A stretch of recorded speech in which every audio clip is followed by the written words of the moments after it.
ভারতের কর্ণাটকে প্রাচীন মন্দির ধর্মস্থল, যেখানে পাওয়া গেছে শত শত নারীর মরদেহ এবং কঙ্কাল। বিস্তারিত দেখুন ডেস্ক রিপোর্টে।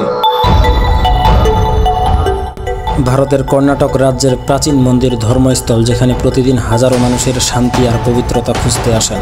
সেই 800 বছরের পুরনো শহরটি আজ ইতিহাসের অন্যতম জঘন্য অভিযোগের কেন্দ্রবিন্দুতে পরিণত হয়েছে।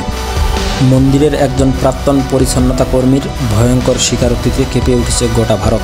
তিনি আদালতে শপথ করে জানিয়েছেন, 1995 সাল থেকে 2014 সাল পর্যন্ত সময়কালে তাকে জোর করে শত শত মৃতদেহ কবর দিতে বাধ্য করা হতো। নারী, কিশোরী, এমনকি শিশুর মৃতদেহ, যাদের মধ্যে অনেকেই ছিলেন ধর্ষণের শিকার। 48 বছর বয়সী এই বৃদ্ধ ব্যক্তি এখন রাজসাক্ষী। আদালতে তিনি বলেন, প্রতিবার যখন কবর দিতাম মনে হতো আমি আমার নিজের মানবতাকেই কবর দিচ্ছি।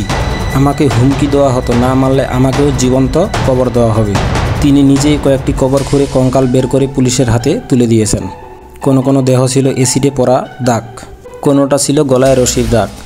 এক স্কুল ছাত্রীর দেহ যখন কবর দিতে বলা হয়েছিল, তখন তার গায়ে ছিল শুধুই ছেঁড়া স্কুল শার্ট, বাকি সব অনুপস্থিত।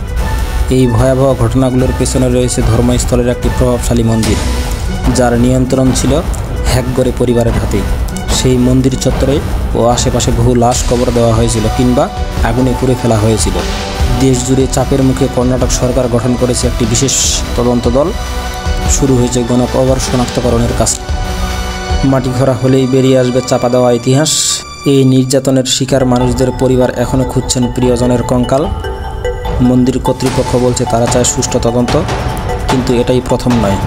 2012 সালেও একই মন্দিরকে ঘিরে উঠেছিল ধর্ষণ ও হত্যার অভিযোগ। সেই মামলার রায় আজও আসেনি।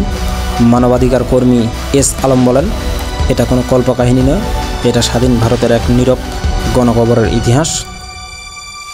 Habibur Rahman, voice news, Dhaka.